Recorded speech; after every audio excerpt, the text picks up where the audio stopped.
episode 5 now, so I mean, let's start with like 4. 4. Yeah. Well, I mean, we can do 4 and 5. Let's start with the beginning. You might not all the way. We already covered the beginning though.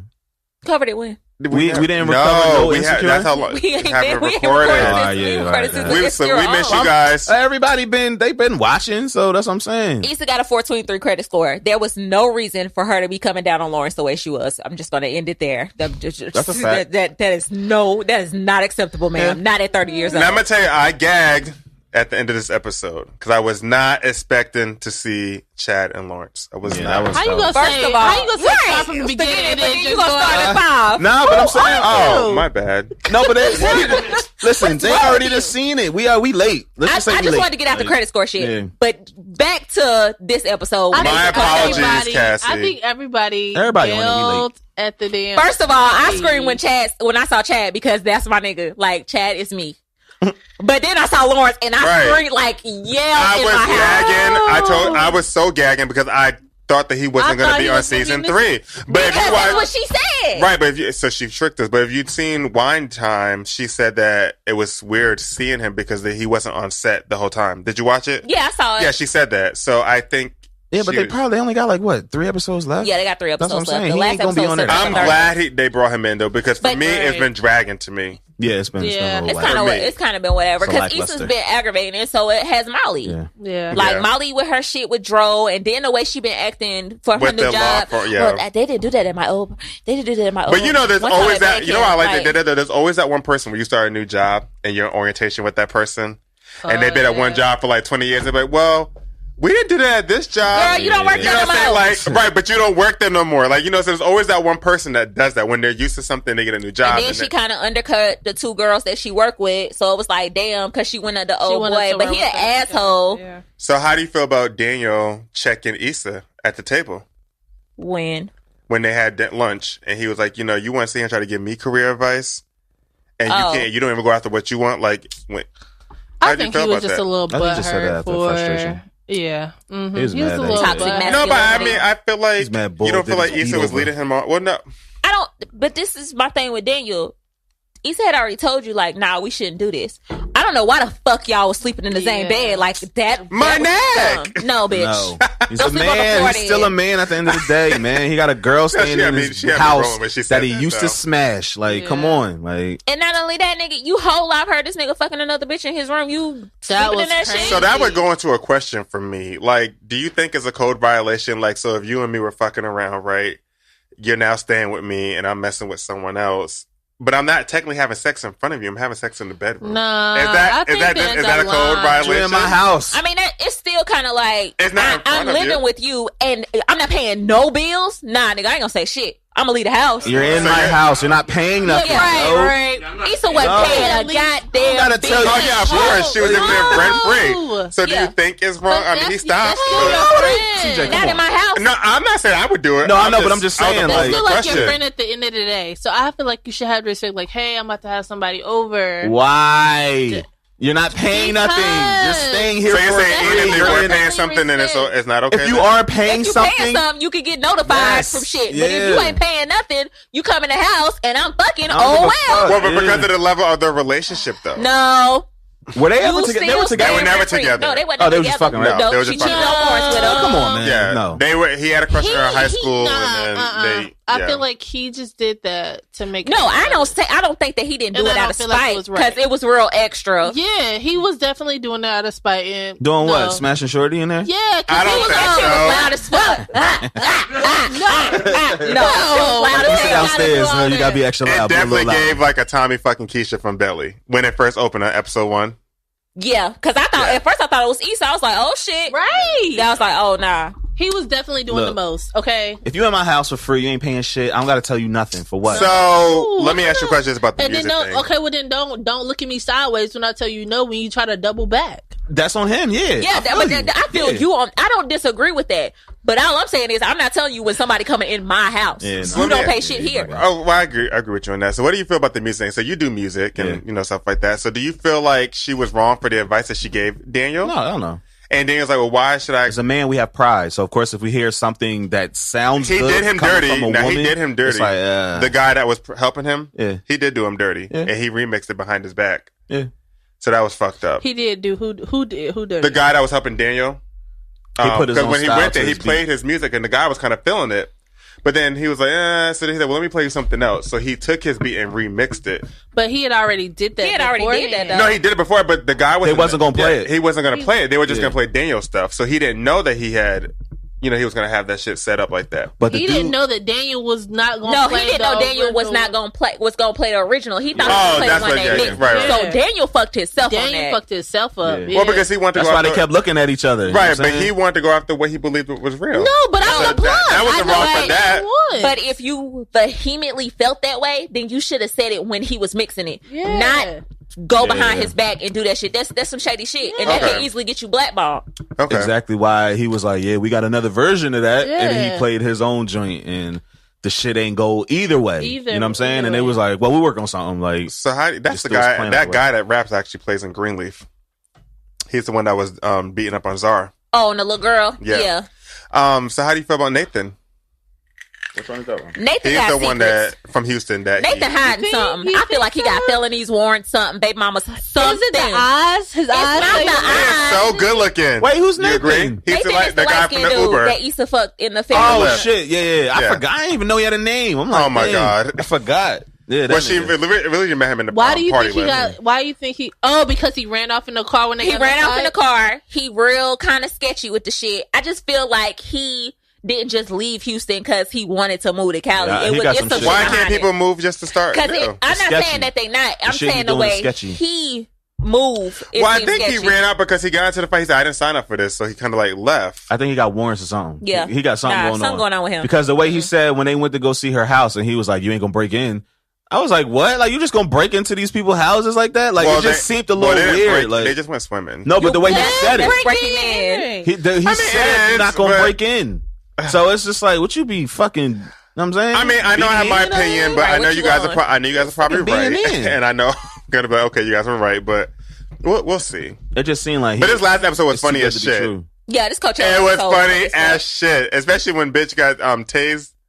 Yeah, Kelly being high to drink this and eating that edible was fucking funny. That shit was hilarious. That's why I don't do drugs, man. Like, I ain't trying to... That shit was hilarious. But do you agree with... What's the girl's name that's pregnant? Tiffany? Like, Tiffany.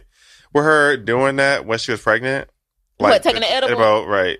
No, but I when they said, I heard it was like... She said it... Like, when people take edible. I wouldn't want my girl taking an edible, especially when she's about to have the baby. I don't think she took a lot, first of all, but I don't condone it either. Right. But I feel like Tiffany did it because she felt left out. Well, she had that conversation with Issa. Right. And I mean, that's most pregnant women. Like, my friends that was pregnant felt like, once I had this kid, shit gonna change. Well, shit changed when you got married. Shit changes, but shit's gonna change. Right, but I think no one really know what it's like to be a mother to actually have a baby. But you have to know that once you get pregnant, that things are gonna change. Yeah, you have to know that. But see, people will get pregnant and then expect you to not treat them different. But I have to treat you different. You somebody mama now. Yeah. You can't go out like we used to. Yeah. I don't want you saying you're dropping like it's hot and you like 8 months pregnant. Like, bitch, your water not gonna break and I get cussed out. Yeah, you know what I'm saying? Or something happens, Yeah, like you have to be more cautious of the things that you do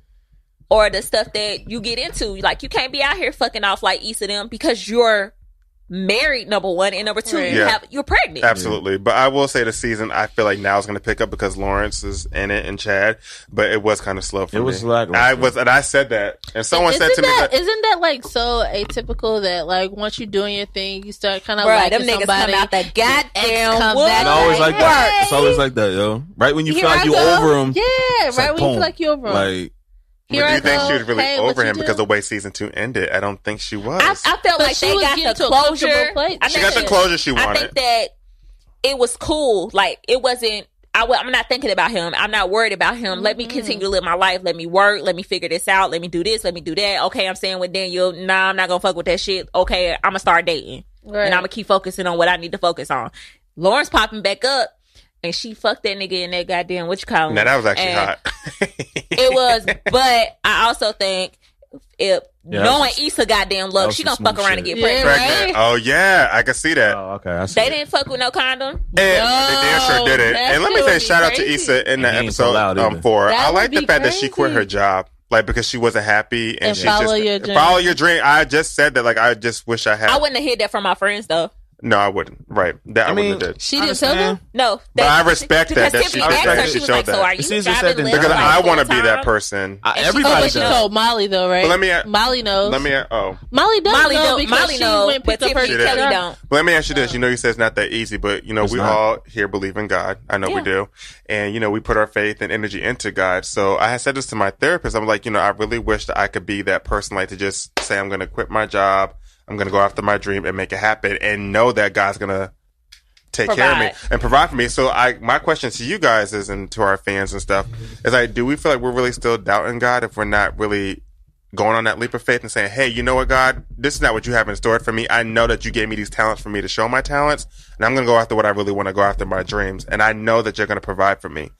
Does that mean we're doubting him because we don't do it? Not necessarily, because I think that don't. sometimes we don't necessarily. I think that sometimes we have talents, but us quitting our jobs might not be necessarily what God said do.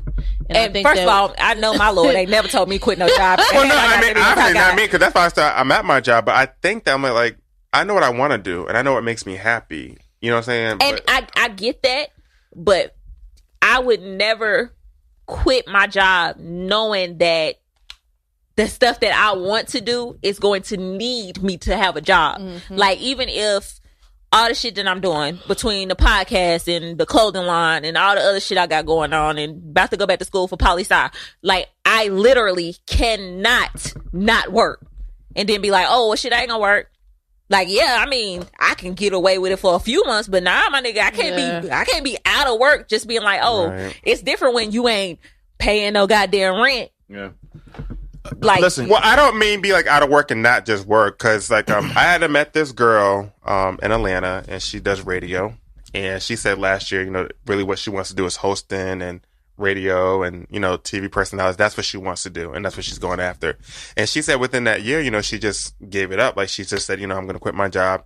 And she said it has been hard, but she said she's been doing anything and everything she could do. She had to live, she had to Uber, you know, she needs to go wait, you know, be a waitress for, you know, whatever. And yeah, she but said now you're still working, right? But she said she literally did that just so she can like focus on Your plan B is a plan. And you hear a lot of celebrities. I mean, how many celebrity stories have you heard when they say, "Oh, you know, I just quit my job and, you know, I was a waiter for, you know, 6 months and I was sleeping in my car for like, you know, whatever." I'm not finna struggle. No, I'm not, and I'm not saying you or I'm not saying us, but you know, when you hear people's success stories and you hear the things that they have did to get to where they are, it's like, are we really willing to? It's easy to chase your dreams when you ain't got bills, man. Like, but you don't think they have bills either?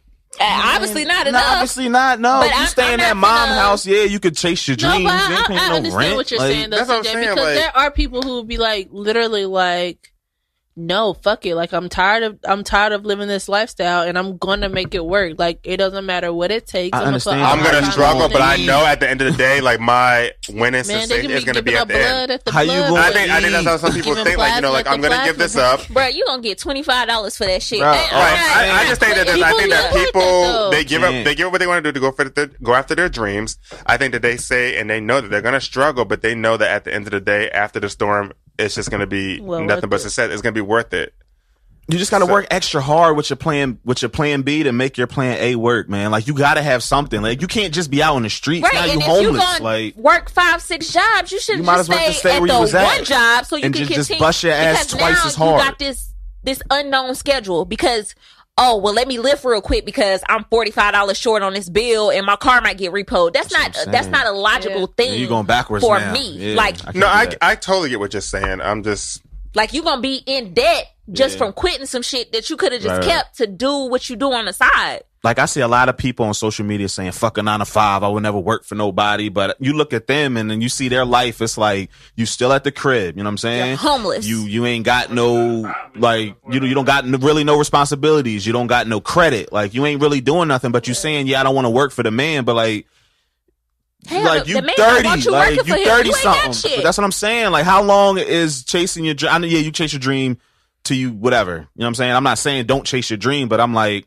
something's got to give. Like, I'm not just going to be staying at my mom's house thinking, oh, I'm still chasing this dream. Like, you got to do something in order to back that up. That's all I'm saying. Like, Yeah, chase your dream, but also have a backup plan. Don't just make that plan A 100% plan A. It's like putting all your eggs in one basket. Like, just spread them out a little bit. You can literally defer a dream and be like, all right, I'm going to do this, and I'm going to do this, and I'm going to do this, but I'm still going to work.